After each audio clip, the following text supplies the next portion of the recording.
Dobry wieczór wam. Dobry wieczór na bardzo wyjątkowym spotkaniu naszym na Bez Życia. Wyjątkowym tak bardzo, że pierwszy raz widzicie kolor pomarańczowy za moimi plecami. To się raczej nie zdarza. Nigdy wcześniej nie korzystałem z tego koloru. Jest to wyjątkowe zdarzenie i zanim się z wami przywitam, a za moment naprawdę to zrobię,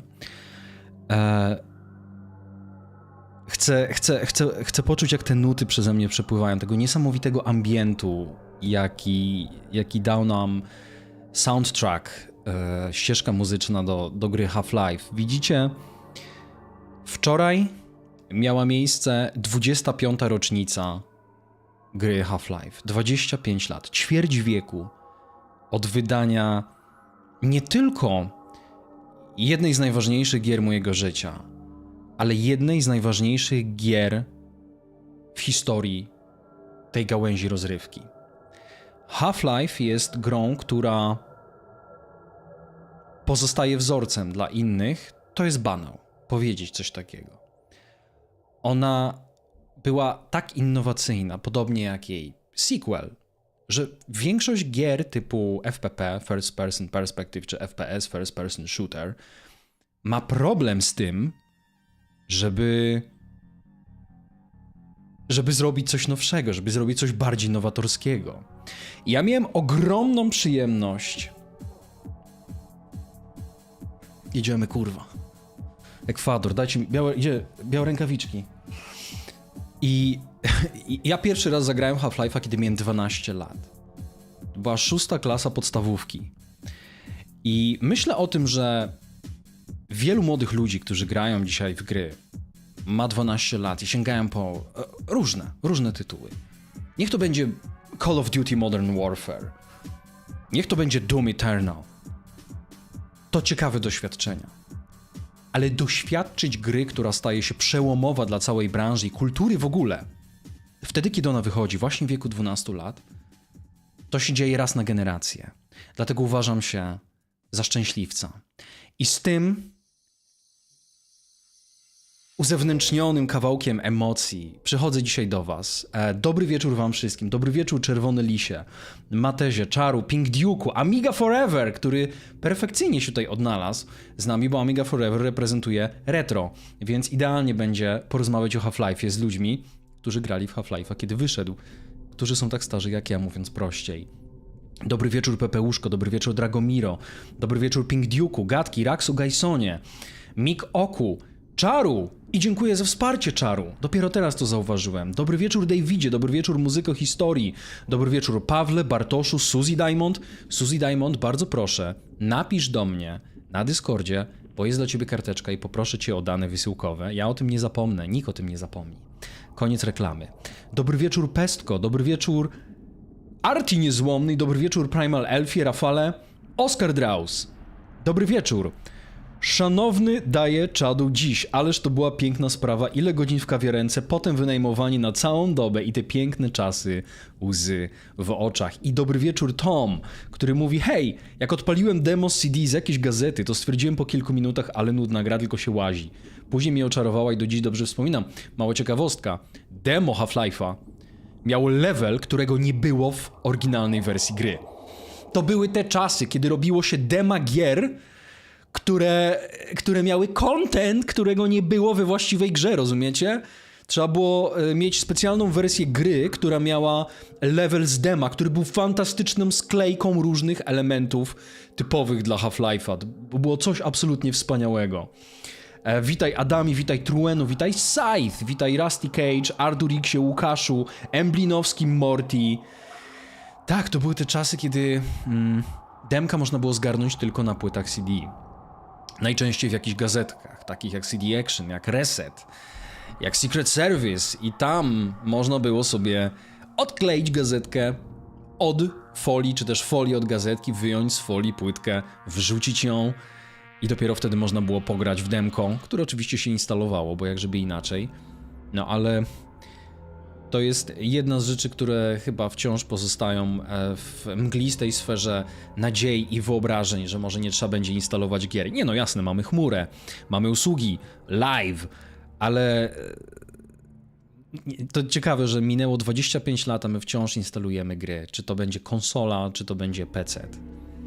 Drodzy, założenie jest takie. Będziemy dzisiaj oglądali dokument na 25-lecie Half-Life'a. I ten dokument został przygotowany przez firmę Valve. Być może są wśród was ci, którzy już widzieli ten dokument.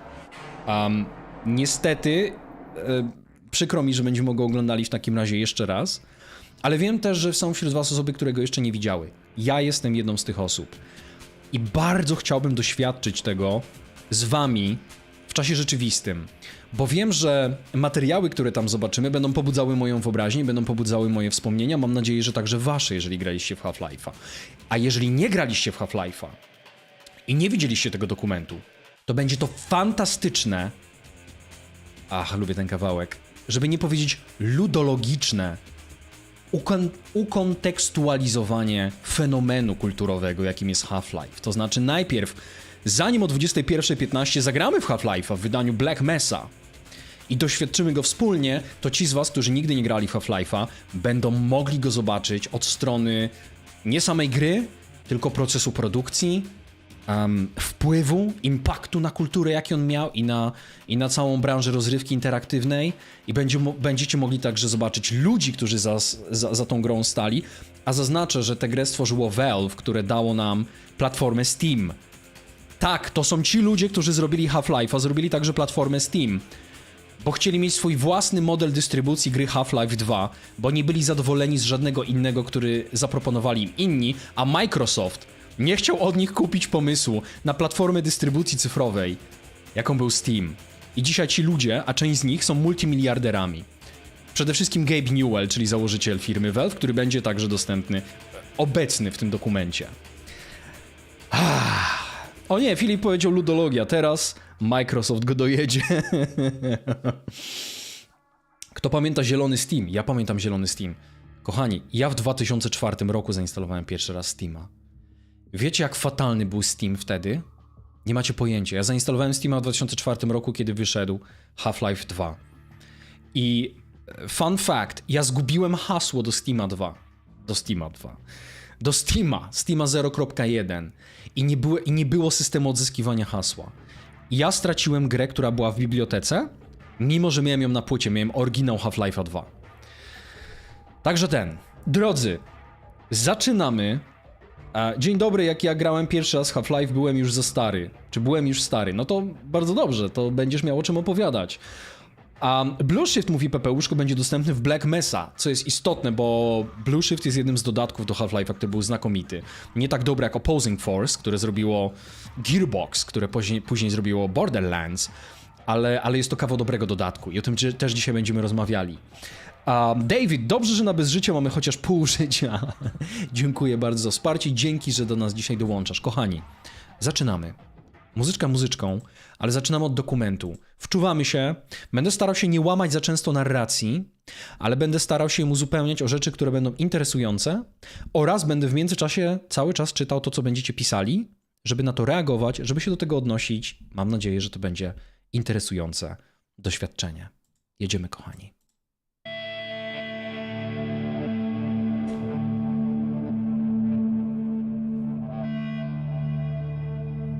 You just go over the mountains over here and you're in high desert. You get past Ellensburg and Nevada. it's high desert. So I spent a lot of time out there getting reference. Tak. Most of the reference came from Eastern Washington. I did a drive out to the Columbia Gorge and took a lot of photos and also a lot of just reference imagery of just like, hey, this is what desert looks like and big cliffs and stuff like that. That drive was 2 days. It was 8 hours down, 8 hours back, and Zauważcie, jak wyglądały te tekstury, które są w tle, które nie są jakby częścią gry, tylko taką trochę, nie wiem jak to powiedzieć, bitmapą. No wtedy to robiło wielkie wrażenie, że widziało się tą Nevadę w tle.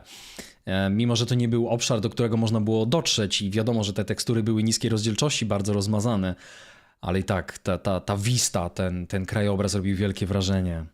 I'm not even sure I spent the night. I did. I must have done. Spent the Matko night Boska, to już 25 lat. Pozdrawiam ciebie, Filip, i wszystkich czatowników z pociągu, mówi Morty. Dobry wieczór, godmodziarzu. Good morning and welcome to the Black Mesa Transit System. Dobra, to szybkie, bardzo szybkie wprowadzenie. Ta gra była legendarna ze względu na swoje intro. Była to jedna z pierwszych gier, jeżeli nie pierwsza, w której nie było cutscenek. Wszystko widzieliście z perspektywy pierwszej osoby, wszystkiego doświadczyliście z pierwszej osoby i cały czas siedzieliście w skórze naukowca Gordona Freemana. I moment, w którym ja doszedłem po raz pierwszy w życiu, bo jeszcze nie wiedziałem, że można, to był moment, kiedy znalazłem się w wagoniku w podziemnym kompleksie Black Mesa. I widzicie całe Black Mesa, całe laboratorium, kompleks pod ziemią, jadąc tym wagonikiem i patrząc na lewo i prawo, ale możecie się poruszać w tym wagoniku. Good morning and welcome to the Black Mesa Transit System.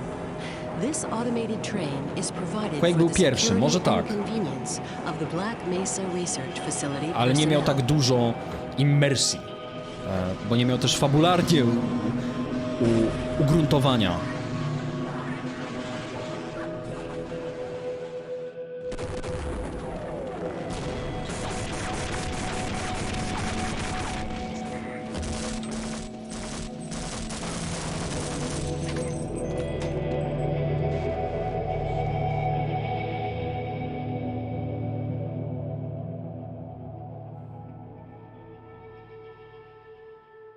Czy Half-Life nie dzieje się przypadkiem w stanie Nowy Meksyk?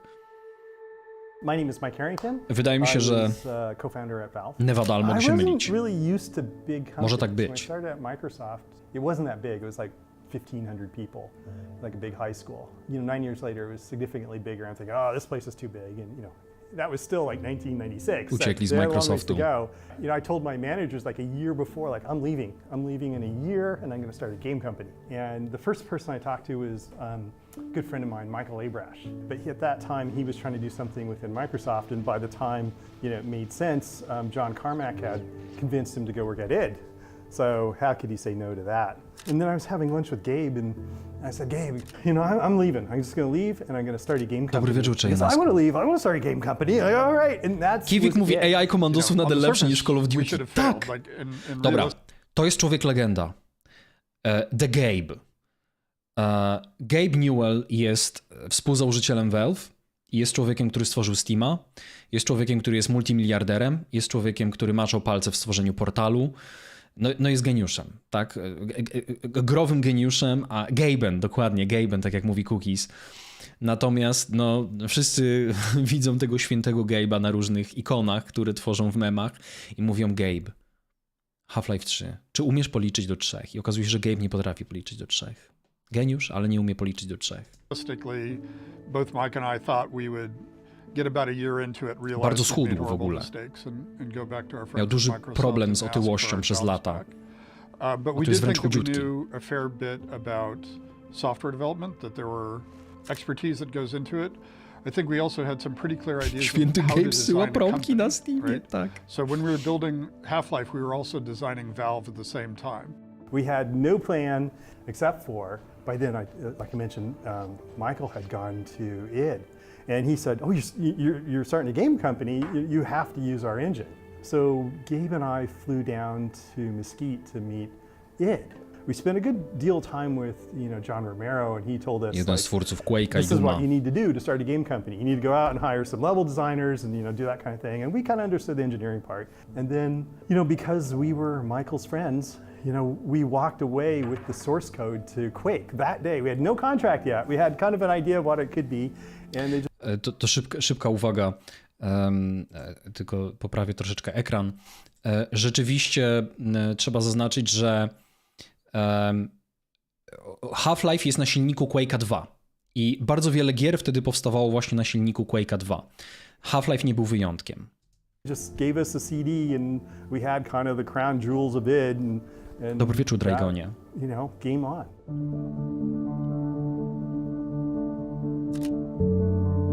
I think most of us had no game development experience. We were either amateurs working in our homes at night for fun, or some people were from the software world, but they Maciek, never worked nigdy on nie a grałem w game. Half-Life'a, czy warto I think we nadrabiać had dziś? 3 or 4 Odpowiem ci najprościej jak people in the mogę. entire company who had Zostań z actually nami. shipped the game when we I started Half-Life. nadrób We have na to streamach figure bez out życia, what dzisiaj, is Valve's począwszy od first game. So we've 21:15. come up with an IP. So everything is done from Przekonasz się scratch. wtedy. Gabe came into the office and he said, I read this story. I read this Stephen King story called The Mist.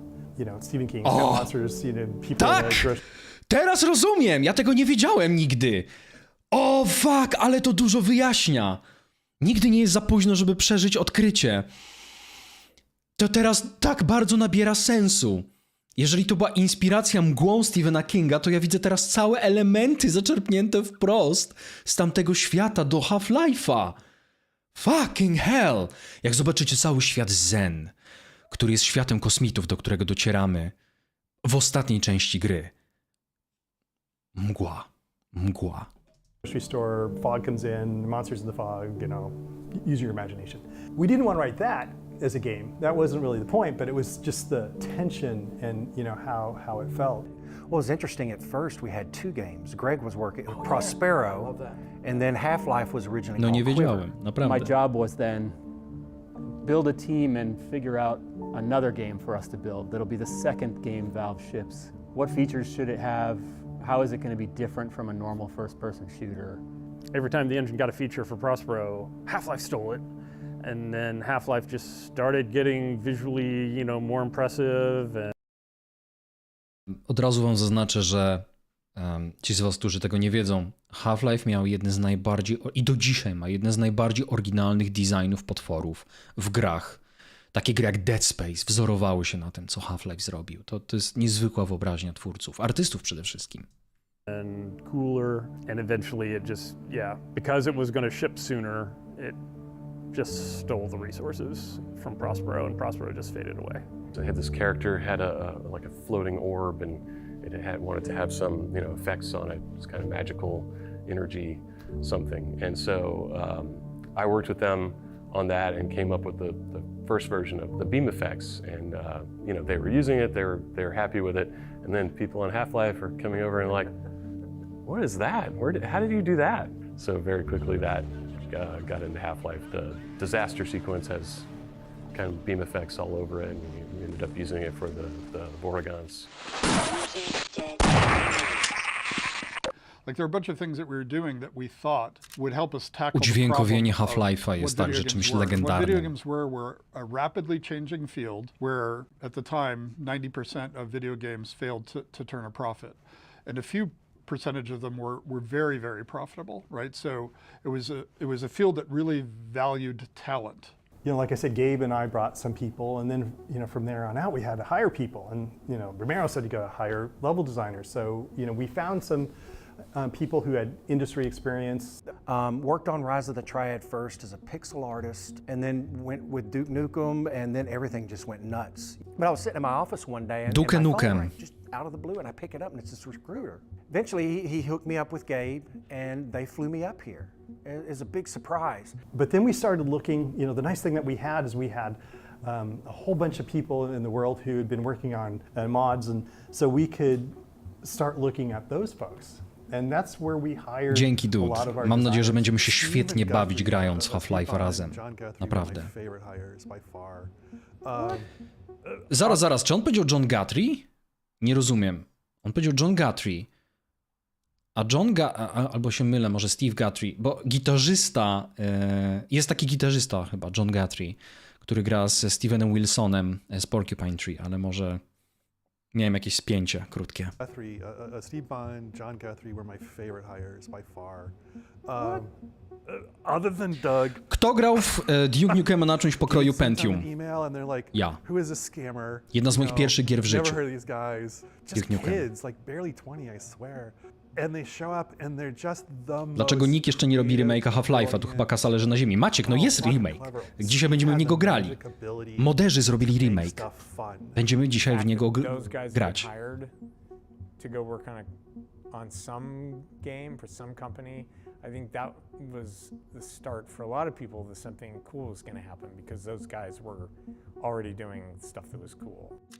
And then Mark showed up, and Mark actually knows how stories work, beginning, middle, end, and all this stuff, and he had all sorts of great ideas, and he also would just bring good ideas out of everybody else as well. Like the person who wrote more code on Half-Life was a chemistry major who decided to be an IP lawyer in Atlanta, right? And he ended up writing more code than anybody else. The fuck? creature designer for most of the AI for the creatures in the game was a manager at a Waffle House. It's not like there are a bunch of people that you could say, oh. Nie wierzę. Jeden prawnik napisał większość kodu do gry. Drugi, który projektował stwory, pracował w gofrarni, goferni, gofrownicy, sklepie z goframi. This person, you know, has a PhD in video game design. It was that combination of both finding those people when it wasn't necessarily easy to find them at that stage in the video game industry, and then also convincing them that it was a better place to work than anybody else.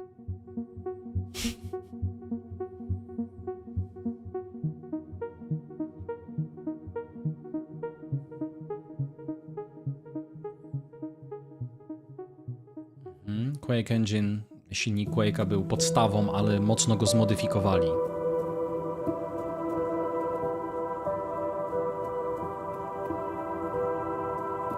One of the things that I definitely learned was how to hire engineers.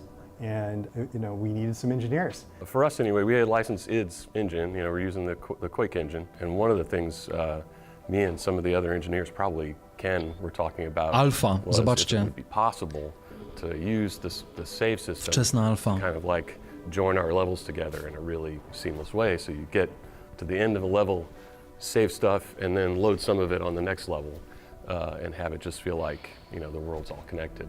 And so we had like every Bardzo once in a while Quake'owo to wtedy a wyglądało. hallway or the train would get to a point and you would have a little stop for the level to transition. And so he wrote that code leveraged on top of just the save load code to do the transitions. And I think in Half-Life 1 we got most of the transitions were, you know, a second or two. You know, I remember when we went from 8-bit to 16-bit, like, hey, we don't have to have all our textures fit in a certain, you know, 256 colors. That was a huge liberation. The two tech investments we made for Half-Life was to get to 16-bit Ja chyba się color pomyliłem, bo ja powiedziałem, że było na silniku and Quake'a skeletal 2. Oni animation początkowo for robili na monsters. silniku Quake'a 1, a potem się przerzucili na silnik Quake'a 2 bodajże.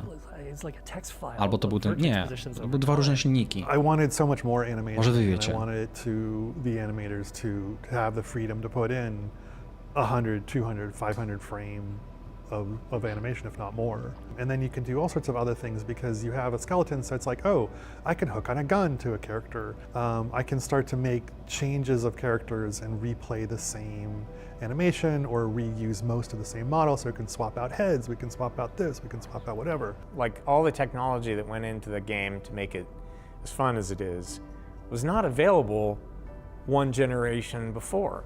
So licensing the Quake engine, which was, you know, very mature and had level designers who'd grown up just goofing around with it. I wasn't heavily into scripting since back into Doom. Like my old Doom levels have a lot of weird, odd events in them. I think I asked Ken, is it possible that I could, you know, have access to the character's animation, like a trigger? Like what I mentioned, I could make the guys go into an animation, I could make them run, and then I would configure everything. It was all hack. This is total hacky stuff. To było też zupełnie nowe i świeże, a mianowicie reżyseria.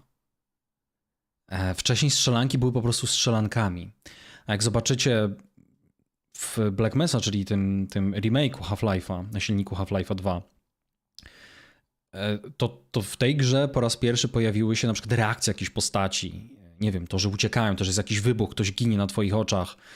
No w Quake'u 2 coś tam jeszcze było na samym początku gry, ale nigdy w takim stopniu jak tutaj. Tu level designer mówi o tym, że potrzebował mieć dostęp do postaci, modeli postaci, żeby coś z nimi zrobić, co będzie częścią level designu.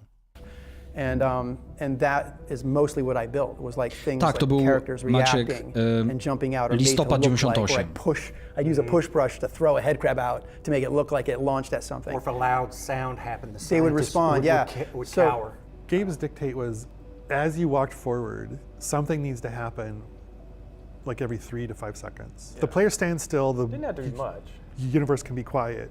But if they move forward, if they're active, the universe needs to play back something, needs to do something, even if it is a scripted sequence or even just an interesting sign or a sound or some vignette or something. So I came up with this interaction method where you could do little AIs where the characters would talk. And Ciężki poniedziałek.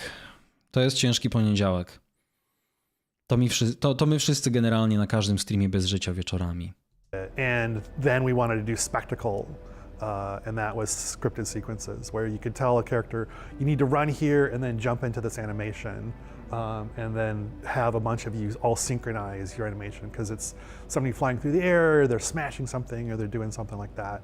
And then test it and figure out, like, oh, this is real easy to break. That was the roughest thing about scripted sequences, where you'd have like a head crab jumping on a scientist or something, and it's like, yeah, it works totally fine 90% of the time, but some people just sprint right at the scientist, and sometimes we have to put them behind glass. And sometimes getting the level designers making the player want to do the thing. To jest to, co nazwałem reżyserią. Gives them the most fun is a very subtle art. The tentacle sequence is probably the one I remember the most. You're playing it, right? That was the first time I think they melded together. Because you had your trigger. So close. Ta sekwencja, and we wanted a it to dojdziemy be do niej w triggered. grze. So by the time you start to see it, you see the scientist flying through the air and hitting the wall. Then you could look in and you could see the scientist being carried away. The tentacle itself is separate. It's on its own, and you bring the two together, mesh them together, and boom. It felt so seamless though, and that for me was like moments like that, and that might have been the first one, is when you start to see the scripted events and play start to blend a little bit more than just Przy tym ambient. bossie, a propos Balrog, trzeba się skradać, bo on reaguje na dźwięk, on jest ślepy. Ja byłem za głupi, miałem 12 lat, nie rozumiałem angielskiego. Ja biegałem cały czas i non-stop ginąłem. Some of the lab scenes where scientists would walk from one area to another and just look at a monitor. And it gave them a little bit of life. A ton of the work that went into that area was because we knew it was going to be the beginning of the game, and we really needed to make it a vibrant and interesting, fun place to be and explore. Jakub mówi niezapomniana lokacja. Blast Pit. Pamiętam nawet jak się nazywa, Blast Pit. And then all of the level designers like, no, I'm going to put that right in front of you. And I'm like, oh God, how am I supposed to make this work? It's not supposed to do it. Get away from there, Freeman. I'm expecting an important message. The run speed for the player was so insane. Pamiętam It was like, what, 25 miles większość an hour? nazw czy tytułów leveli, rozdziałów. So fast. Unforeseen consequences, you'd either have to make the script surface tension, so quick that anomalous materials, could barely see what's happening. Most people weren't Gonarch Lair, in the right place anyway, so you'd have to get their attention. I tak dalej. A particle or a sound or lighting or something. Forget and Freeman. then you wanted them to see what was happening. But when we play tested, it's like a scientist was Czy można powiedzieć, że gdyby nie event Half-Life nie byłoby Bioshocka? Like people wouldn't just stop. Bezwzględnie. Like, sometimes they would. Gdyby nie Half-Life, nie byłoby większości współczesnych FPS. Naprawdę. A przynajmniej nie wyglądałyby tak, jak wyglądają. Interactive moments were so new, like people just hadn't seen them. It was worth it because no other games were doing Ale zgadzam się no też z tym, co mówi Czejenesku. No Czyli bez Half-Life'a, ale i bez System Shocka. System Shock jest równie ważny dla Bioshocka, jeśli nie ważniejszy. It just added that whole feel of Half-Life. Gabe had started to develop this theory around interactivity, and the environment needed to let you do what you wanted and then react to it. So if you did something, if you shot Gdyby nie Half-Life był, to ktoś inny by zrobił to samo. Wiesz co, można by powiedzieć to samo o Beatlesach. Jakoś tak nie do końca to działa. And that's a huge part of reinforcement. And you'd have these conversations where you'd be sitting in a design review and somebody'd say, that's not realistic. And you're like, okay, what does that have to, like, explain to me why that's interesting, because in the real world, I have to write up lists of stuff I have to go to the grocery store to buy. And I've never thought to myself that realism is fun. I go play games to have fun. And so we had to come up with some notion of what fun was. We knew it was an ad hoc definition, and it was the degrees to which the game recognizes and responded to the player's choices and actions, right? You know, in behavioral science, you would say we were explicitly talking about what were reinforcers and what the reinforcement schedules were, right? At that point in time, that was a useful way of making design decisions. The point I would make is, if I go up to a wall and shoot it, to me, it feels like the wall is ignoring me. I'm getting a narcissistic injury when the world is ignoring me. So it is like, to me, I was trying to convey to the user a sense of, yes, you were making choices. yes, you were progressing, which meant the game. A propos, odniosę się do tego, co powiedział Czaru. Czaru powiedział, że ten cytat już lata po sieci i kurde, ten gość to czai. Fun, realizm.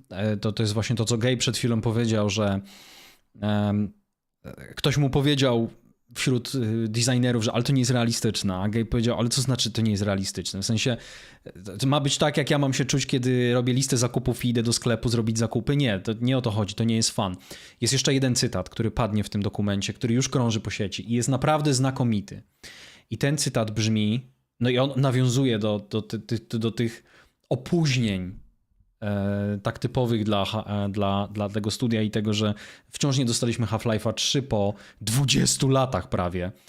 No to Gabe powiedział, i padnie to w tym materiale, spóźnienie trwa chwilę, ale gównianym jest się na zawsze. Being late only lasts some time, czy coś takiego, but sucking is forever. I trudno się z tym nie zgodzić. Game had to acknowledge that back to you. If you shoot at a wall, there have to be decals. If you kill a bunch of Marines, the Marines have to run away from you, right? You have to have this sense of the game acknowledging and responding to the choices and actions and progressions that you've made. Otherwise, it loses any sort of impact.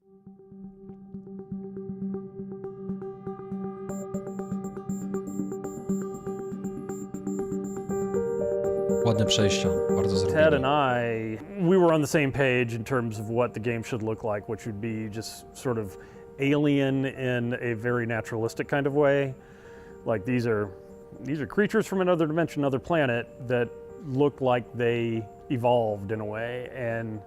And Chuck had he came from Duke Nukem. He made a bunch of monsters that went in a sort of a different direction. And for a while, the game had a hard time coalescing around a single vision. All the ones that looked like genitals were Ted's.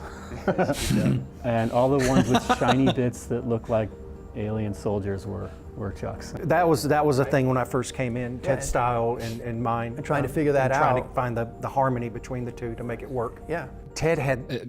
Pozwolę sobie tutaj na szybki komentarz. Rzeczywiście w całej grze interesujące jest to, że mamy dokładnie dwa różne typy przeciwników. Tacy bardziej organiczni, wydają się być istotami nieinteligentnymi, i tacy bardziej mechaniczni, istoty bardziej inteligentne.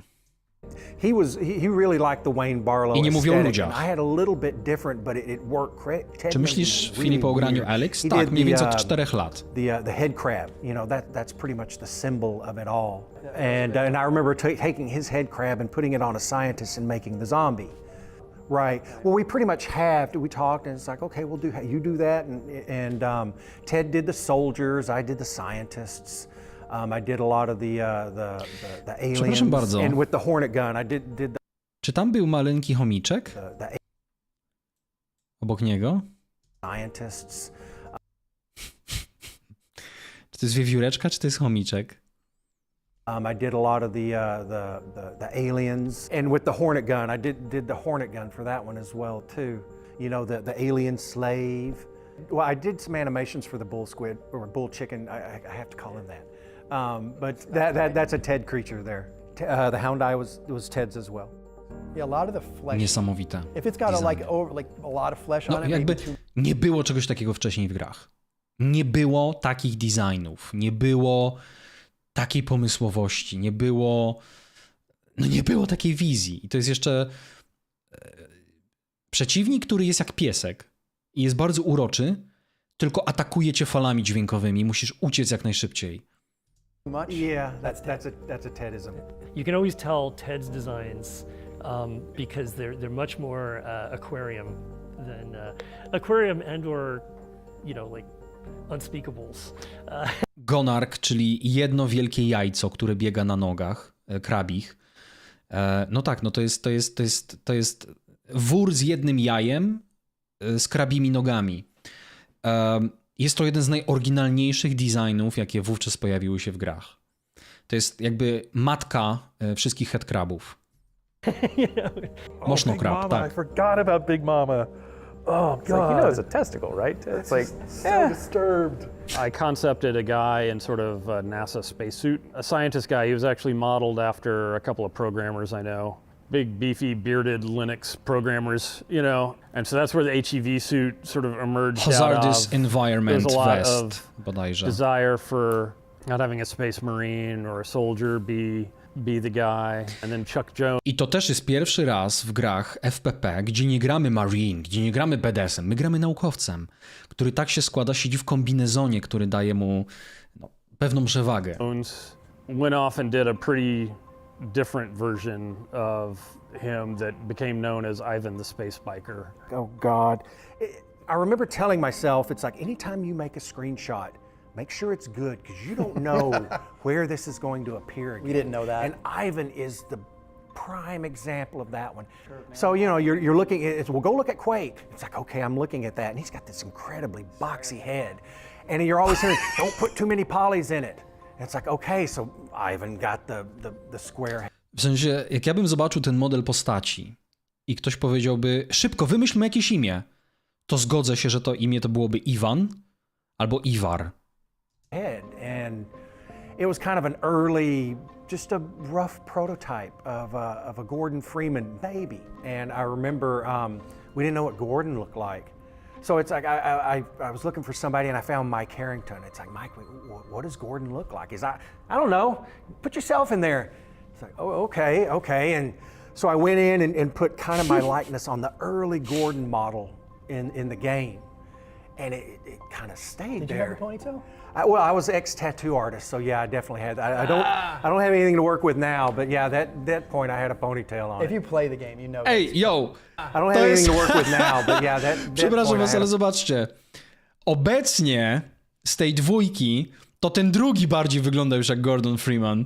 Ten, któremu zostały włosy. Ponytail on it. If you play the game, you know that it's Chuck. If you play multiplayer and you see the model, it's. But yeah, if you look on the back of that, there's this little like Yeah, four yeah. triangles, and he's got a little ponytail back there. I did the G-Man, and again, that one was Gabe was talking about the Cigarette Man from X-Files. So we needed our own equivalent of that. Because after a while, after playing with the game, Roman mówi, jaki Iwan? To mój kuzyn Paweł. People realized, like, hey, we made this character, and just in this one office scene in the beginning, you know, where he's behind the window and he's talking to a scientist or something, and he's like, he looks really creepy. It was late in the day that we thought, oh, okay, well, he's going to be the big bad behind all of this.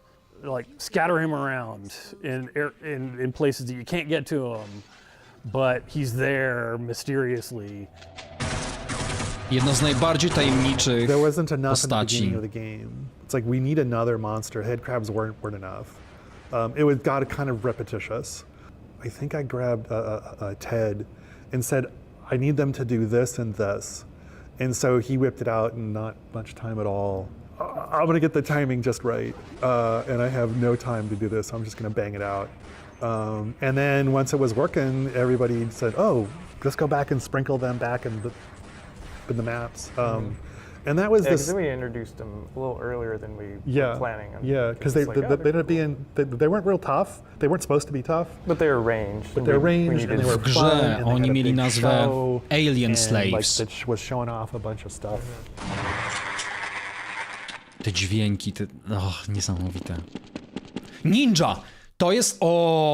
To jest level, na którym po raz pierwszy, a tylko 2 razy w grze oni są, walczymy z typem żołnierza, którym są komandosi. Ale nie komandosi, w ogóle to są jakieś chore oddziały specjalne.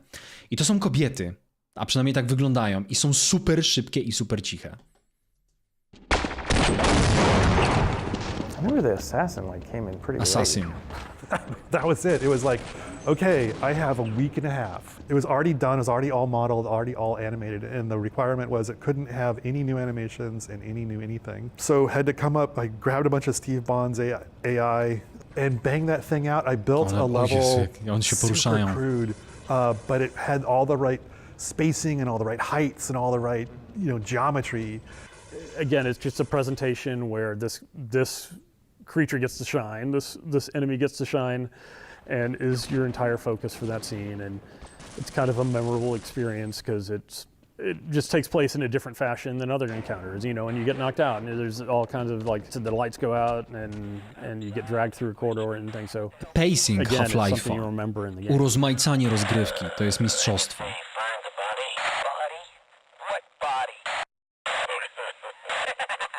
To jest segment, w którym zostaje się pozbawionym broni zupełnie.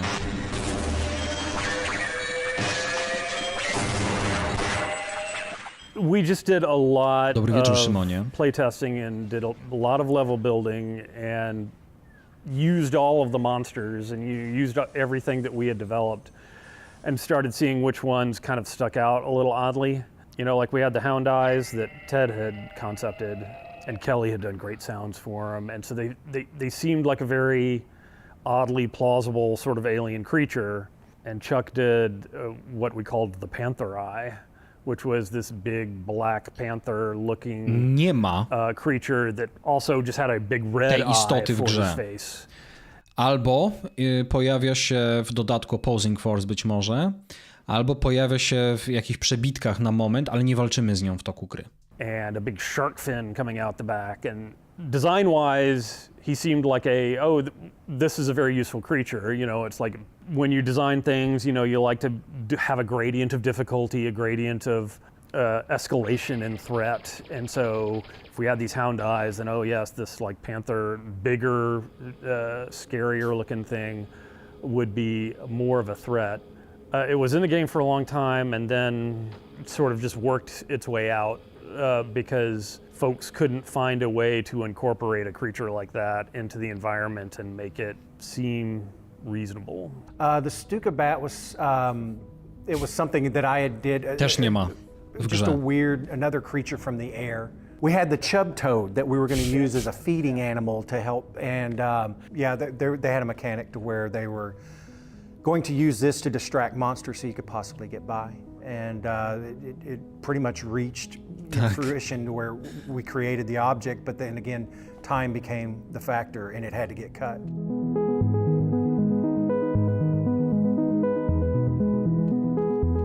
Jedna osoba zajmowała się I teksturami grew up just całego outside świata. DC, and so there's all these like big, really Karen. banal office buildings, and that's kind of the direction I went. So it started becoming a facility. And so I started making these kind of linoleum tile. Ale nie wierzę w to, że ona sama zaprojektowała całe Black Mesa. W sensie w to nie wierzę.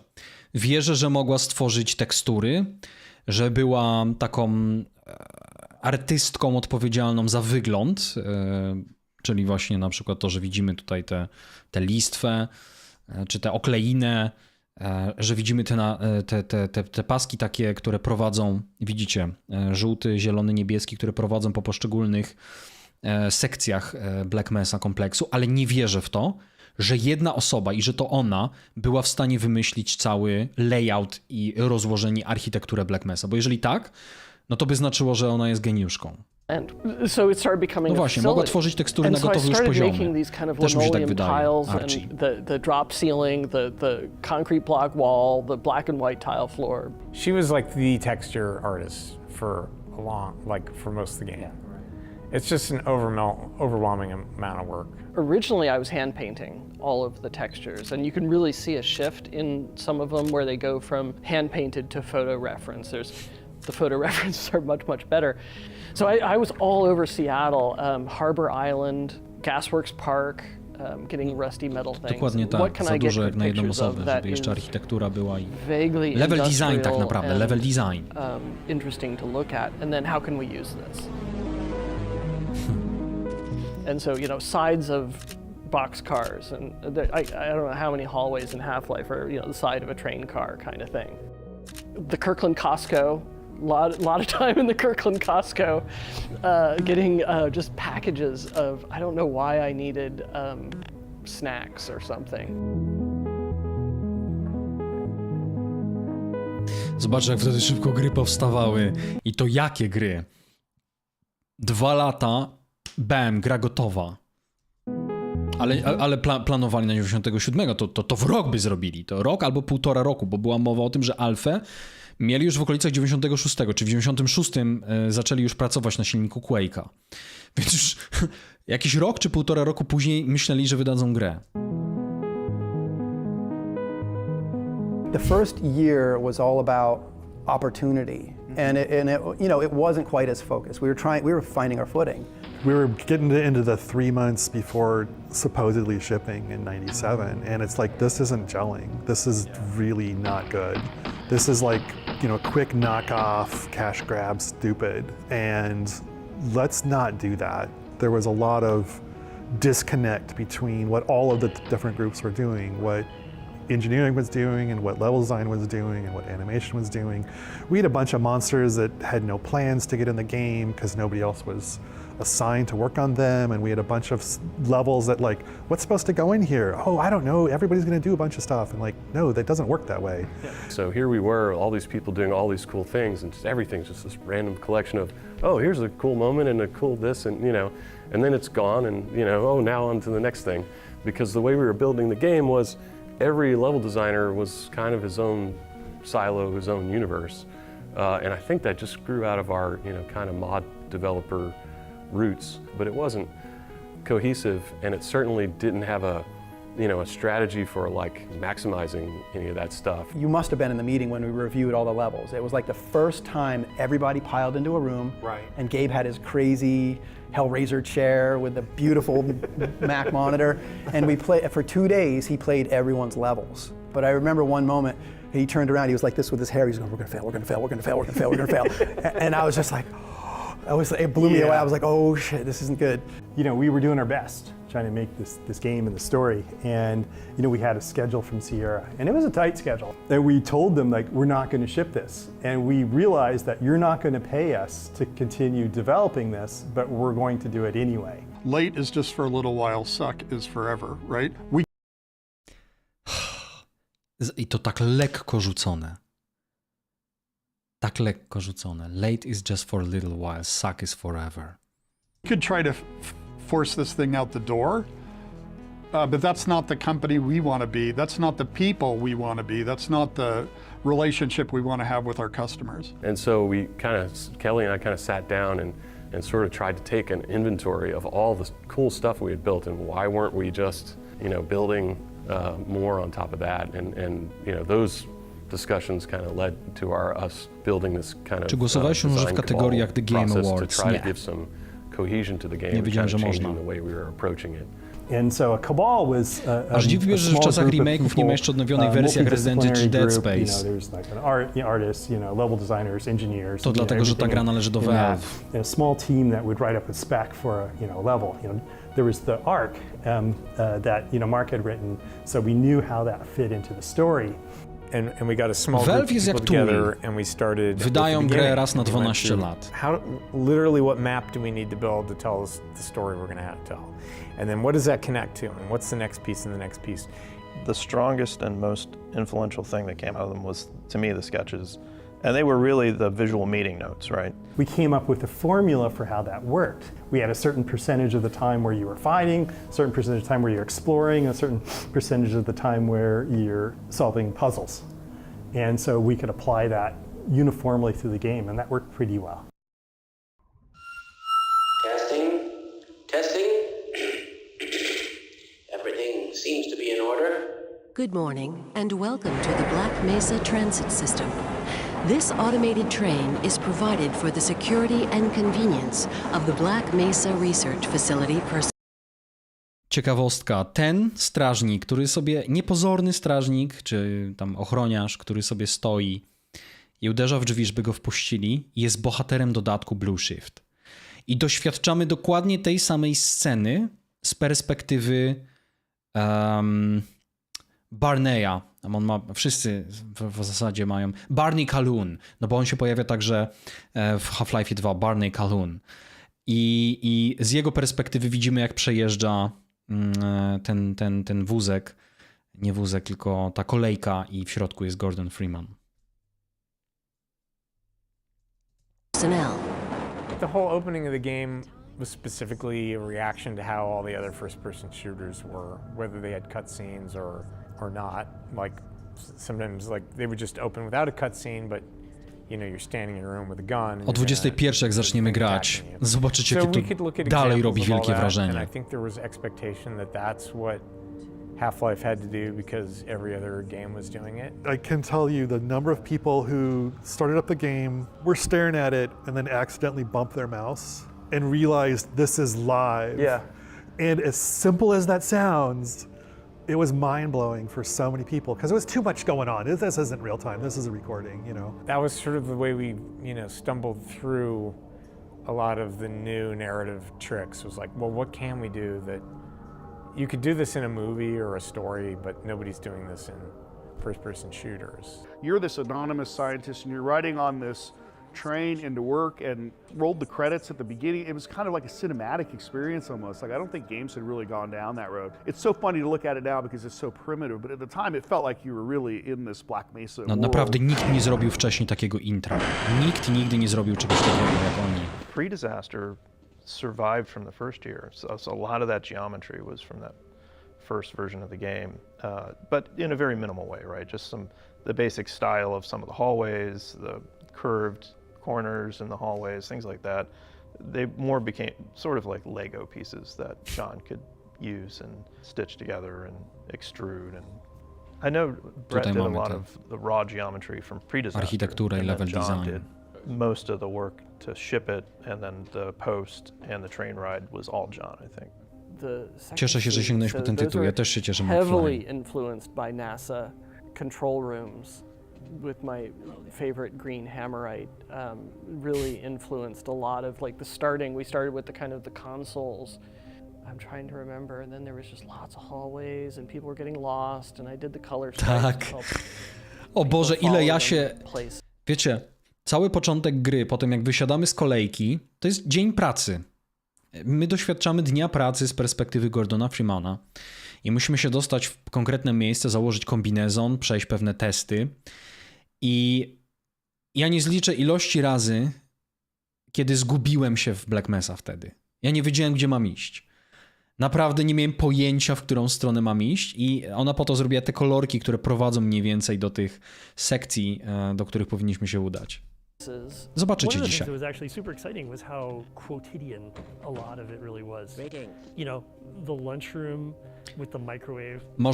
Można było kliknąć na mikrofale i eksplodował ten posiłek, który jest w środku i wychodził koleś i krzyczał na nas, że mu zniszczyliśmy obiad. You press the button and it would go splat. My God, what are you doing? Yeah, all this work so you can start a microwave and blow up some soup, which was a reference to real life, because that happened regularly. Like, we regularly accidentally blew up. Ladle mostly, wasn't it? There were a few people who were just, challenged with kitchen appliances. And, at one point we had a company fire. we had a lot of things going on in that kitchen. All of that stuff had a real kind of eloquence that in the late 90s, in a world where everything was so over the top, but we still got to go on flights of fancy. Welcome to the HEV Mark IV. Uwielbiam ten like a głos. super pivotal moment for me was when we came in this one morning and we saw the test chamber sequence that Kelly and John Guthrie and Wedge was in that office, and Dario Driller, they were all in this corner dark office where so much cool stuff happened. Dareczek też robił przy tej grze. Kelly and John stayed up all night and did the test chamber sequence, and it's pretty much like the one we shipped. I mean, that was a lot of what went on in that room that we called the submarine. It was just improvisation, just what can we do to solve this problem? How do we connect what's happening before to what's happening after? This needs to be somehow important, but we just don't know what to do. John and I talked about it. I went home that night and I sort of sketched out maybe we could do something cinematic. We'll take the camera away, we'll turn the lights off, we'll do sounds, we'll just throw everything we can at it. We built that. Zazdroszczę tym z was, którzy dzisiaj doświadczą Half-Life'a po raz pierwszy i zobaczą te sekwencje. Naprawdę. Yeah, it's like the heartbeat and the breathing, all that stuff was in there. And I played through it and it was like, damn, I have not seen this in any medium, in anything before, experienced something like this, where this immersive experience of this actually happening like this. And at that point, it's like, okay, I see what it is we're doing. And it's this kind of immersive, unbroken Czy Half-Life 2 zaskakiwał jak experience that jedynka? happens to you, the player. And Uważam, then że that Half-Life was 2 the zaskakiwał key nawet principle bardziej. about how, you know, No Half-Life 2 jest jednak lepszą we grą. never take you out of that role. Bardziej nowatorską. The difference between before the disaster sequence and after the disaster Tak sequence. przeczytałem I felt haiku. I had an understanding that this product was going to be special, or it was going to be possible, it was going to be tied together. Whereas before that, there was a lot of really good stuff and a lot of little things all disconnected. But jeden z najbardziej niedopracowanych, najbardziej monotonnych leveli w grze to jest Railroad, czy jak to on się tam nazywał, w którym poruszamy się kolejką. Nie tą z intra, tylko wagonikiem dosłownie, takim maszynnym. I ten level był dość nudny. Ale ciekawostka, w Black Mesa, czyli tym remake'u, który dzisiaj będziemy ogrywali, jest całkowicie przerobiony na ciekawszy. Czy można grać w dwójkę bez ogrywania jedynki? Tak. To jest zgoła odmienna gra. Ale tak. To me it shifted my brain to have a lot of confidence that this product's coming together rather than just generating a lot of content that exists independently of other content. One of the ways we were funding our development was we sold a preview copy of Half-Life to a video card company, I forget which one. And so they had in their contract that we had to deliver it to them by a certain date. And we got like the first 3 levels done for them. It was really a good milestone for us, just, you know, from working as a company, because hey, there was a deliverable. We got it done. And, you know, we shipped it off to them. And then I swear the next day it leaked. And I was just livid at first, which was stupid. But I was just like, I can't believe you guys let this get out. Like, you know, this wasn't us, you know. And then it turned into something amazing where people started playing it. And it was all over, and we started, you know, seeing it, you know, online, what people were thinking about it. And I forget which magazine who said, usually we don't review, you know, beta software, but they reviewed it and said, this is awesome. And that gave us a tremendous amount of confidence. You know, it was an outside validation of what we were trying to do, that it was the right thing. Świetne to, co napisał Jabłko. To prawda. Ciekawostka o kolejce z początku jest taka, że ze względów technicznych to nie kolejka, tylko model kolejki nałożony jako hełm na postać. To prawda.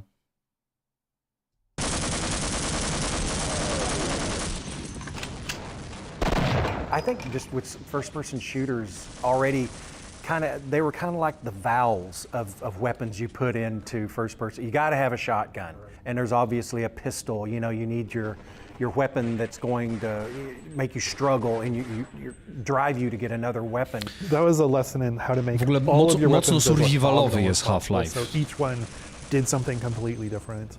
All of the crazy weapons, those are my fault. So I did like the rocket launcher and the Gauss gun and the snarks. Znaczy, to jest jedna z najoryginalniejszych broni, jakie kiedykolwiek pojawiły się w grach do dzisiaj. To jest objaw geniuszu. Snarki. Mamy maleńkie robale, które są najbardziej groźną bronią w grze. Launcher and the Gauss gun and the snarks. Oh, I like snarks.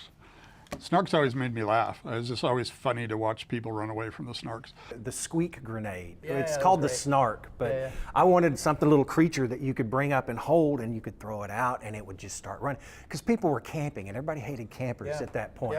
So you wanted the anti-camp weapon. But it was kind of, you could literally find a little hidey hole and just sit out there and just throw out 30 of them. And they're all over the map. I had a cat. And you'd sit there, you do your finger blue. Yeah, you do your finger towards him, and he'd get mad at you and he'd swat. So that was the inspiration for that particular animation. And then the other, that big alien creature with the, we needed some kind of alien weapon. Drew that one, built that one, animated that one, but that was also another one that whenever you could get in a corner and just shoot them in the air because the hornets would track. I think that was the biggest thrill, is brainstorming these with your crew, making them, building them, putting them in the game, and then playing with them, and then they're fun. So there's sort of a trope of having a melee weapon. I think it was Steve Bond and Ken Birdwell and I were saying we wanted a device where the world was reacting to you. It really goes back to that theory of fun. But we were just running around like idiots, smacking the wall. It's an odd thing to know in retrospect, but at the time it felt profoundly satisfying to be able to smack walls. And that was just an example of how that fairly abstract notion of what fun was ended up translating into a set of decisions that were really visceral. When you're going around whacking a wall, a crowbar is an obvious thing to whack the wall with. Łom stał się... O ja, jedna osoba zrobiła całą muzykę i zrobiła całe udźwiękowienie. Posłuchajcie tego reverbu, który jest.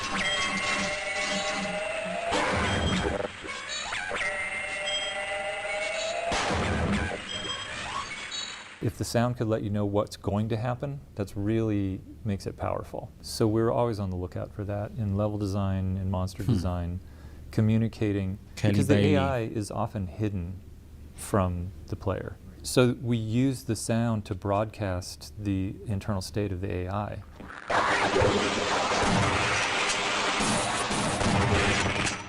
You know, soldiers, they tell you, I'm injured, I'm going to throw a grenade, I'm taking cover. You know, they are broadcasting as constantly as they can what's about to happen. So it was really important to try to keep those states distinct so that as you play the game, you're actually, whether you're aware of it or not, you're starting to be able to tell what's about to happen. We knew he was a musician too, so he could do sounds, but you know, he also decided he was going to write the sound engine. And then he wrote the soundtrack. And he'd never written a soundtrack before, and he wrote the whole, tak, w ogóle Archie, a propos tego, co mówisz, nie było wiele gier, w których wracałbyś do broni, które zdobyłeś na początku gry. Bardzo często było tak, że zdobywałeś lepsze bronie i już nie wracałeś do gorszych. A tutaj jak najbardziej. Dzisiaj to już jest standard. The sounds could come from anywhere.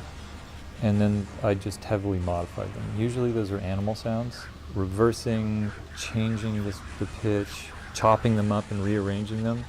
Head crabs were rats. The little squeaky, yeah, that's a rat slowed way down and then reversed. Yeah, the DSP stuff was another cool thing that Kelly built. When you got an event, it sounded like you were an event, and that wasn't really happening, I guess, at least in Quake and other games I was playing back then.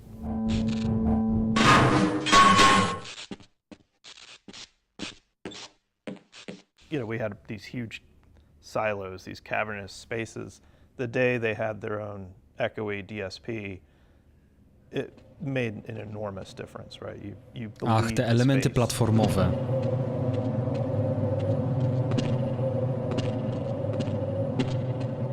Kelly tells me, oh God, Chuck Jones asked him if the characters could speak and have their mouths move. And Kelly said, you know, that's super easy. You know, I could just look at the audio and see if they're talking and do that. But like getting their mouth to move is stupid, he says to me. And I look, Chuck Jones told me the same thing. I told him making the mouths move was super trivially easy, but knowing when they're talking and knowing how to follow the envelope of the speech would be impossible. And Kelly and I just both looked at each other and like, oh. And so I went back to my office and he went back to his office. And I think within an hour, the characters were talking and their mouths were moving. And it was only because we sat there at lunch bitching about an animator who was 100% right. Why are you leaving me here?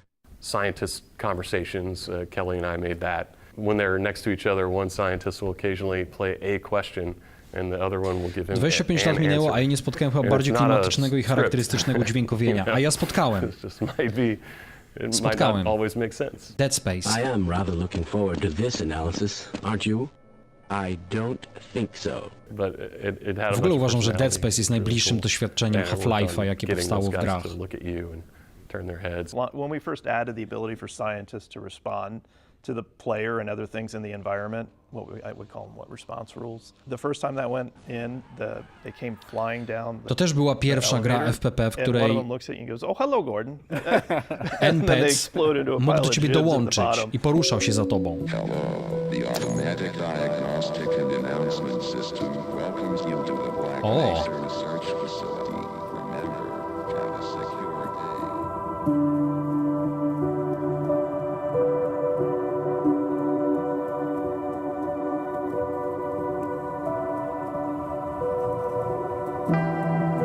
I hadn't really started working on the biggest part of the game, which I ended up shipping, which was surface tension.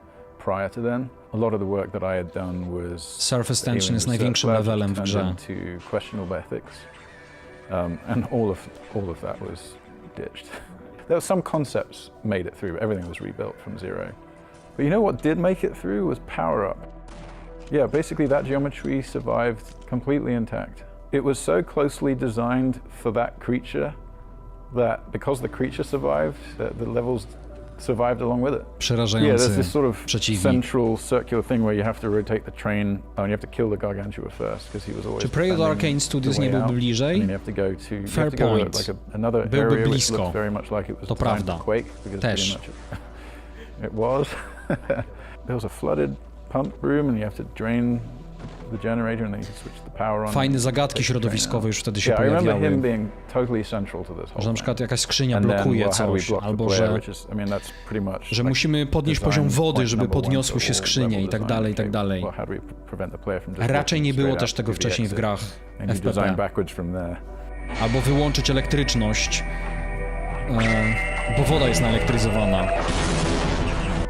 In the first year, we built a lot of world space, a lot of track as we call it, and the programmers would try to fit the AI into the existing maps. Pancernik był zawsze pytaniem, czy mam 10 granatów. We built the AI in very constrained environments. Ja nawet nie wiedziałem, a nie, bo można go faktycznie chyba pokonać także konwencjonalnie. Space for the AI and then give that to the level designers to incorporate those elements into their map so that it worked better and was more interesting. And that Ach, kusza. Gargantua was an example of that. Zwana też snajperką. And the grunts especially. Yeah, we had the AI that Steve had been working on, and he had designed all these interesting encounters with them just in his test map. Ale serio, zobaczycie dzisiaj, jak ta gra naprawdę dalej się broni.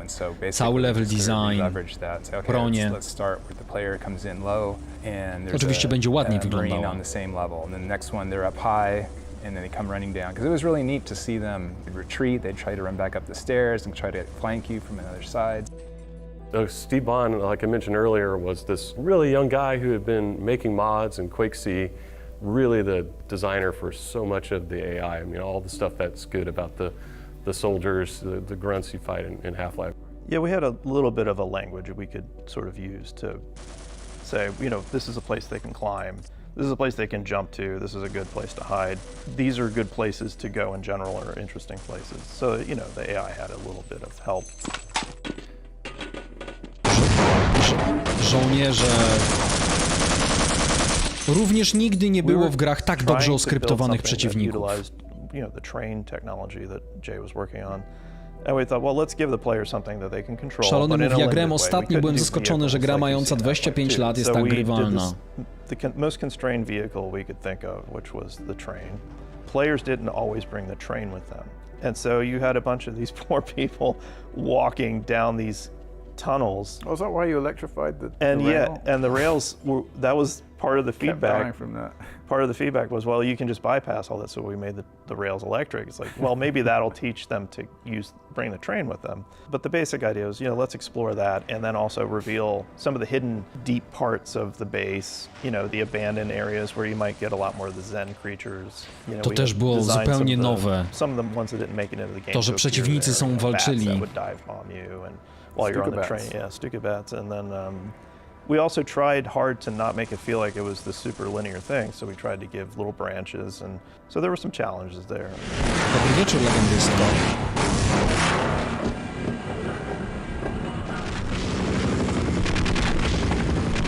To jest ten level Surface Tension. Well, there's a really good sketch that Kelly Bailey made, which basically charted surface tension, and it was pretty extensive. Like, it went through the cliffside and it went through areas where tanks were and like a lot of wszystko jest, pustynia, czołgi, poligon. Went through the desert with the cactuses and the helicopters and then across the dam. It was pretty extensive. Yeah, when I saw that sketch, I was so motivated to just start building all of that stuff. So I ran ahead with a lot of level design and a lot of geometry, and it seems like a lot of it stuck in some way or another, which is really amazing. I did the dam, which was funny. I just did that in a day. Right. Like it was like about 4 or 5 hours. I did a Hoover Dam thing because I like the Hoover Dam.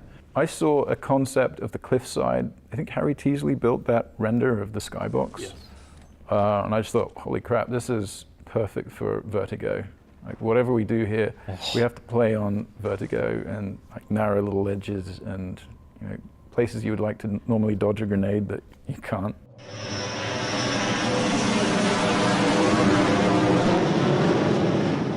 And that's the moment. That's really the big part of that level, is that reveal. And the play is kind of supports it afterward. Yeah. The helicopter comes in, you're fighting the helicopter, which is awesome.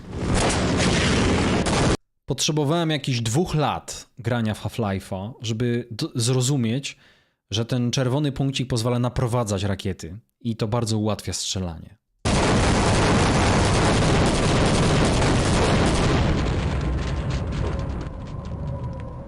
First of all, I had a bunch of textures, and then every time I made new ones, whoever was working on the new levels would be like, oh, fresh textures, I'm going to use those.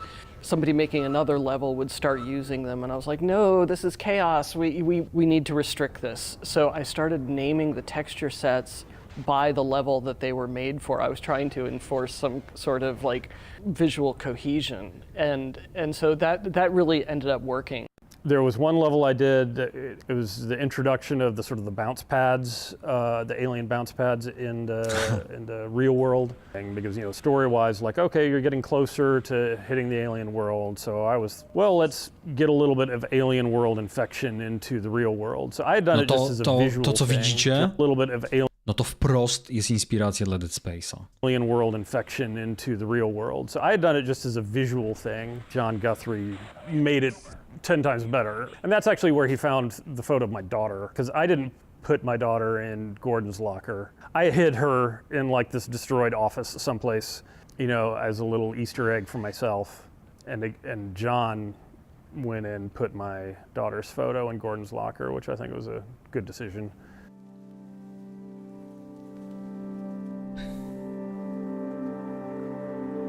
Spoko, ja 5 lat patrzyłem na Hołownię, myślałem, kurczę, ten Hołownia to podobny jest do tego gościa, co prowadził Mam Talent z Prokopem. From people who've now thought about this for 25 years and they're thinking that there's 25 years worth of development went into this. I'm like, on some level, when you start talking about lore, I'm like, well, there's Black Mesa.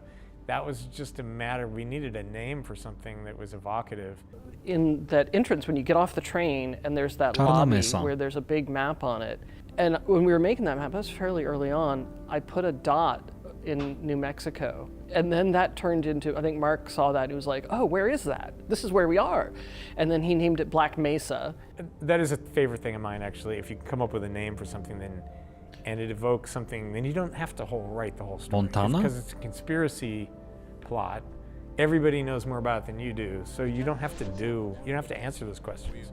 You just keep raising questions. Black Mesa, New Mexico, NM, New Mexico. Dialogue came in later. Also, a lot of the scripted sequences came in later, and those helped to kind of sharpen the storytelling aspect of it, because, setting expectations to get up to the surface and then like, oh no, they're not here to help us. The whole thing about diegetic writing, right? Like keeping the exposition in the game instead of outside the game. I give a lot of credit to Mark. After playtests, we'd realize that maybe you need more of a dialogue cue about something. That's when we started to do like scientists who were literally pop up in a corner and go that way. There's a few of those that we stuck in right at the end when we'd like, well, we get one more session with Hal. He can say, go down here, go around that corner. Well, so much for the government. Their idea of containment is to kill everyone associated with the project. Judging from your hazard suit, I'd say you were part of what went wrong. I knew Hal from San Francisco as an artist, cartoonist. He was also an animator and an actor in some science fiction movies. So when we got down A jak reakcje na wieś o nowej książce Sapkowskiego? Nie wiedziałem. I finally just called him and said, Hal, I want you to at least talk to people here so they can hear your voice. And I got him on a speakerphone, and I had a bunch of people gathered in my office. And I'm like, okay, Hal, everybody's here. And he's like, well, what would you like me to say? And everybody was like, this is him, this is the guy. Why do we all have to... Niesamowite, że dobrze odtworzył jego In głos. my office. And I'm like, okay, Hal, everybody's here. And he's like, well, what would you like me to say? And everybody was like, this is him, this is the guy. Why do we all have to wear these ridiculous ties? Another interesting voice thing was the G-Man. So we liked Mike Shapiro's work. So we knew we wanted to use him, but we brought him in to do Barney and also the G-Man. So we did a take on all the G-Man lines with kind of a straight voice, and it was thinking that, okay, we have something safe, but we're not super excited about it, and give us something else. And he does this crazy lizard voice. The border world, then, is in our control for the time being. Faktycznie, teraz to do mnie dotarło, jaki jego głos był dziwny i co on robił z tym głosem. Czy zamierzasz grać Half-Life tylko dzisiaj, czy przejść całą grę? Nie, zamierzam przejść z wami całą grę. Border world, then, is in our control for the time being, thanks to you. Quite a nasty piece of work you managed over there.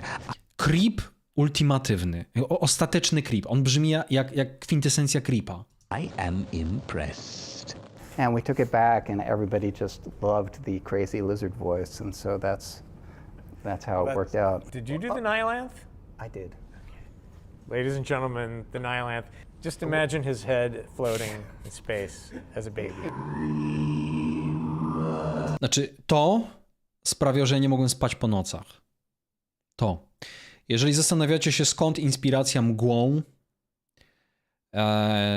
Kinga i także Lovecraftem, Head floating in space as a baby.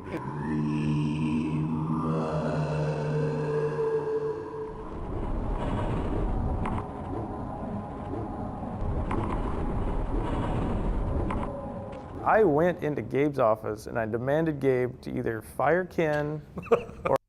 Chcę przeczytać to, co napisał Archie i nawet się do tego odnieść.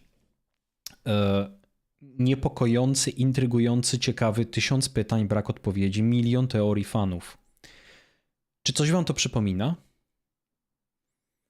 Half-Life dla mnie to było Dark Souls przed Dark Souls. To była gra, która miała tyle treści, bez ekspozycji, bez wyjaśnienia, która pozostawiała przestrzeń do interpretacji. Kim jest Nihiland? Czym jest świat Zen?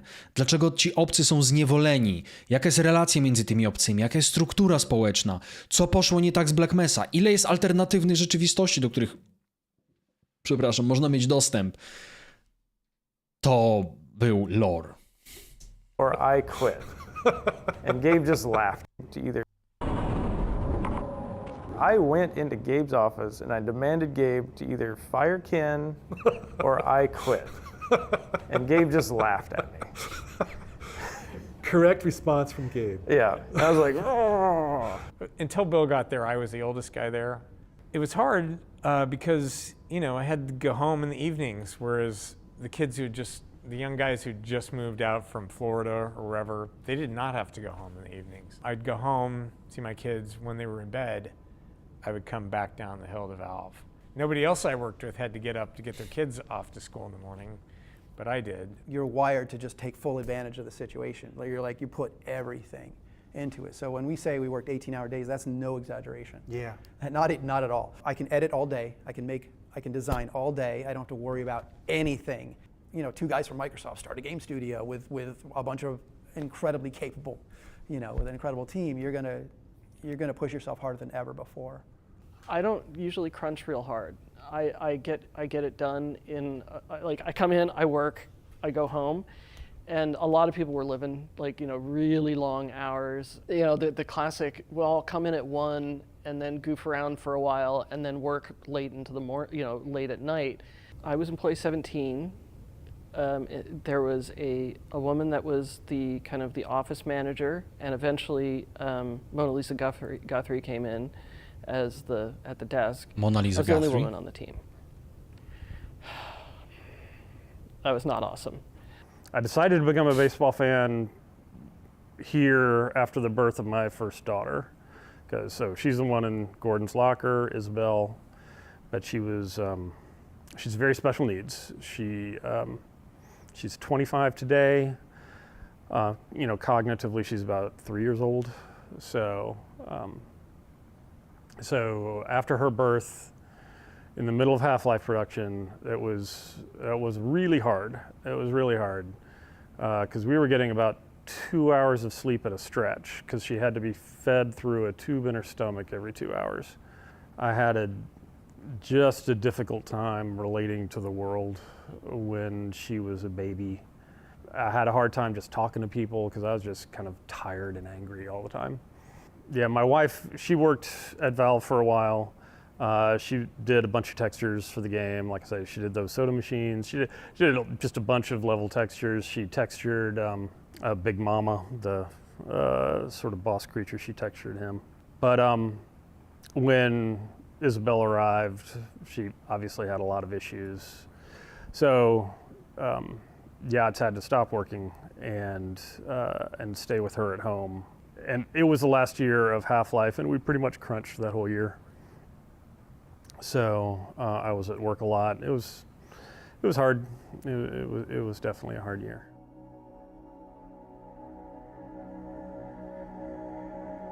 Ostatni rozdział.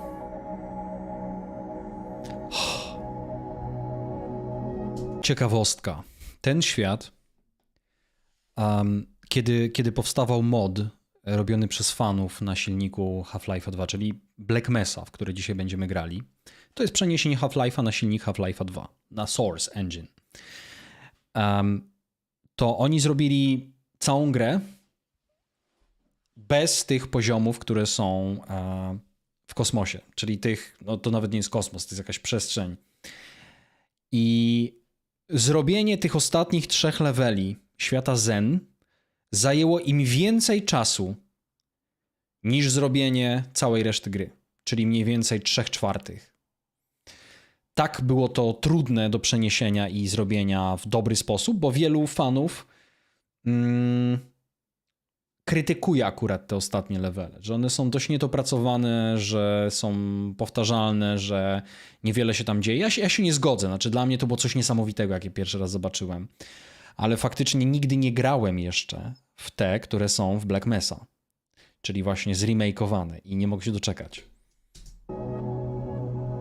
Games have often had this thing where they're just a little too attached to Star Wars, Blade Runner, Aliens. So it wasn't that hard to try to get people to go, let's think of something really alien. Like what Zen was initially was you're going to go inside Przepraszam, źle przełączyłem.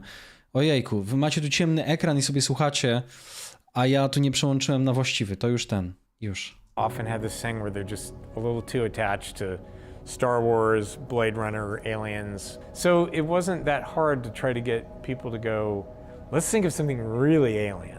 Like what Zen was initially was you're going to go inside a huge alien organism and kill it or figure out how to turn it on or off or something like that. I didn't know we couldn't actually do that or what was involved. What does it mean to have alien architecture or a planet that's biologically defining the structures in it, as opposed to what the tools were good at, which is making rectangles? And then slowly it scaled back till it was more and more corridors, and that everybody was really good at. People were finishing up stuff, and I was still working on Zen, because it was like it went through a lot of iteration, or at least we're trying to figure out what it was. Different people were taking swings at it, either in static Weren't concepts. you under a bit of a timeline crunch for it as well? Yeah, it was the end of the game. Yeah. I wanted to cut stuff out, and they're like, no, leave it in. I'm Right. like, yeah, but I don't have any support for this. Right. And then after a lot of it was built, is like, oh yeah, we're gonna change the gravity and give you a jump pack. That came later. And I was like, ah. There's a lot of stuff, especially in Zen, where you're getting close to a first draft of some things, right? Because we just didn't have time, and we got to the end of the game, and so Archie powiedział, klimat Zen był czymś, going to Zen, but the art wszystko obce w dosłownym znaczeniu. For the Zen textures, I was deeply inspired by electron microscope imagery. Bo naprawdę and we had so inne, much of that regular structural niespotykanego texture wcześniej. material that I wanted to do something more organic. Insects as well. I think there's a lot of No naprawdę textures czuliśmy, że that to jest were inny based on świat. beetles. That was really fun. and incredibly challenging levels to make because that editor was not friendly for organic shapes. I built the little behaviors for the tree that hits you if you get too close, and the light stalk that kind of hides. But Ken did a bunch of AIs there. The floating controller guys. And the flying guys were great, but you had to set up air nodes for them to travel properly.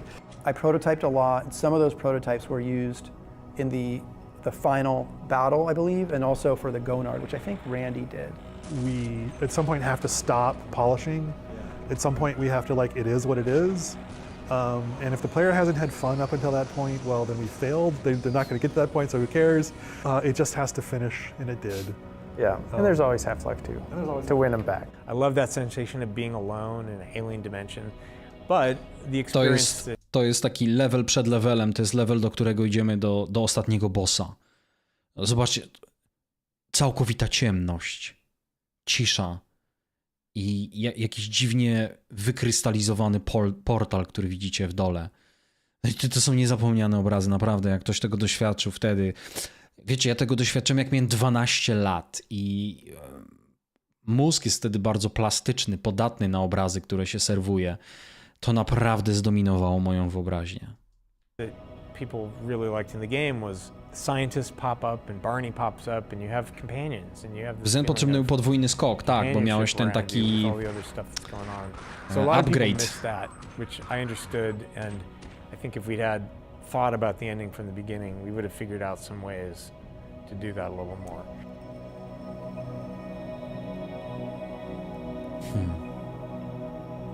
25 lat i 1 dzień temu.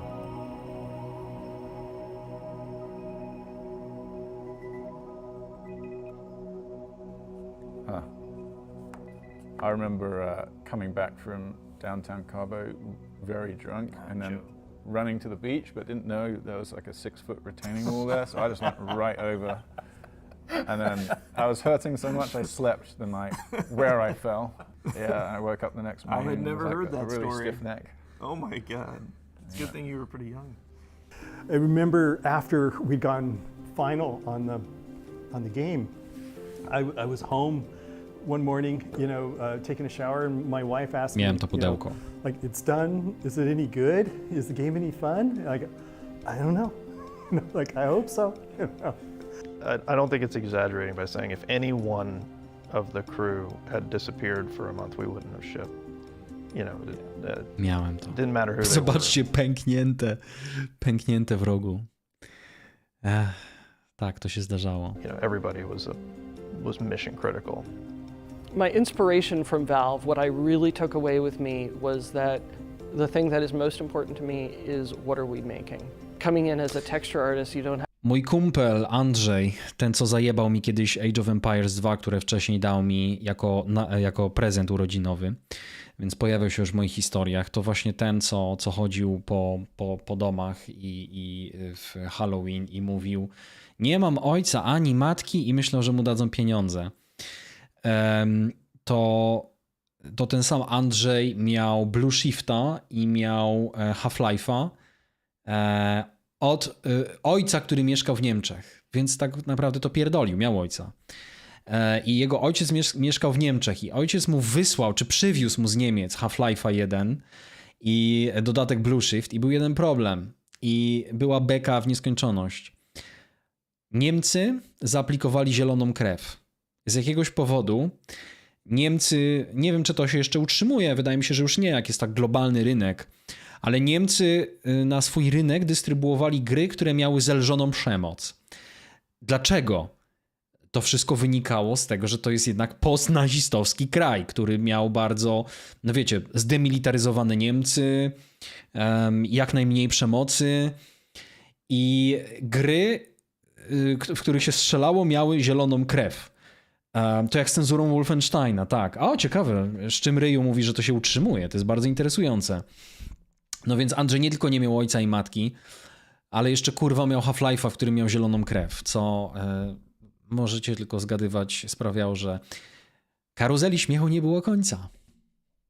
Have a lot of expectation that you're going to get to influence that, and I was able to have quite a bit of influence on the what. It was so fun to work with the people who were making Half-Life.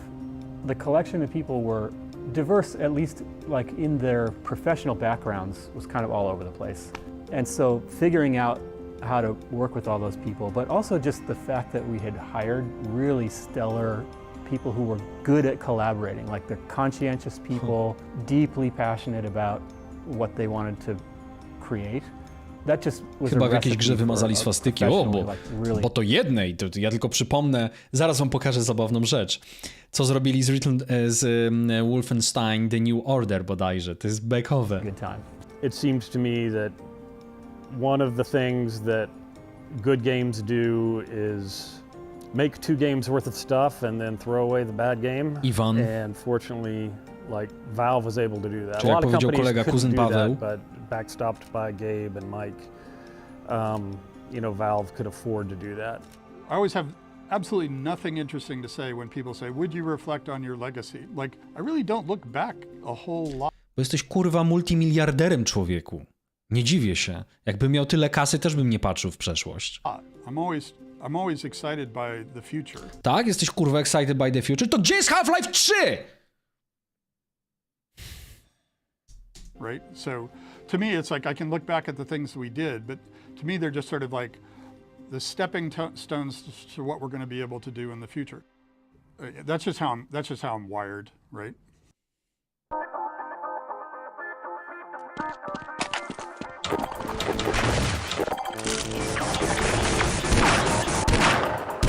Multiplayer. Pong. Pong.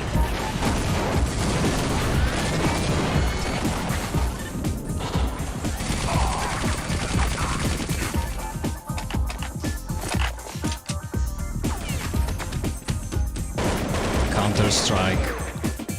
Counter-Strike był właśnie modem do Half-Life'a.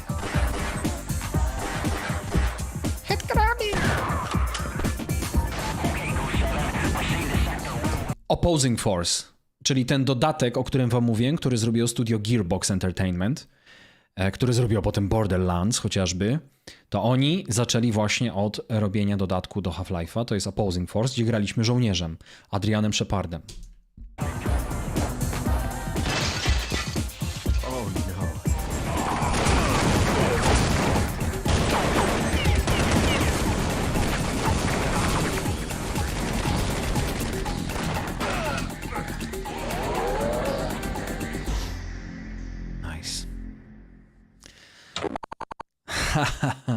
Kochany dźwięk. Zaraz będziemy mieli te dźwięki w grze. Ta blond pani wygląda... Iwan. Jak z pierwszej części Matrixa. To prawda, o tym samym pomyślałem.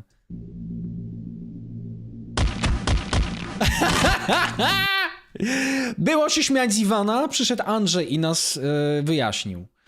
Ten Andrzej, co nie ma ojca i matki.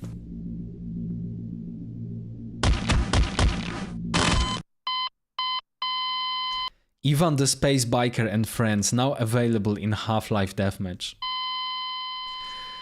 O, jejku, co za piękne doświadczenie i nie byłoby tym samym, gdybyśmy dosłownie za moment nie siadali do grania w Half-Life'a, bo tak się stanie, nie może być inaczej. Ja tylko zapodam linka, zaraz będziemy się przerzucali i będziemy grali w Black Mesa, czyli dodatek, ja pierdolę, mod, który stworzyli fani, który jest niczym innym jak właśnie Half-Life'em 1 przeniesionym na silnik Half-Life'a 2, to jest Source Engine. Tylko napiszę, że ładnie wam. Tutaj gramy. Klik. Drodzy, co myślę? Myślę, że nie ma co przeciągać tematu, nie ma co gadać, trzeba grać. Nie ma co gadać o Half-Life'ie, trzeba po prostu w niego grać. I będziemy kontynuowali grając. Także dajcie mi, kochani, 7 minut. Ja sobie zrobię herbatkę. Gra już jest zainstalowana.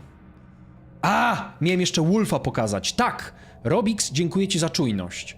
Już to pokazuję w takim razie. Już wam pokazuję. Zobaczcie. Wolfenstein został ocenzurowany w następujący sposób. Pojawia się Hitler w grze, a w wersji niemieckiej pojawia się i nie ma wąsa. Wszystko jest takie samo, tylko usunęli mu wąsa. I już jest ocenzurowane. I tylko tyle mam do powiedzenia. Zresztą w ogóle wybitna scena z wybitnej gry. Myślę, że będziemy sobie grali Wolfensteina.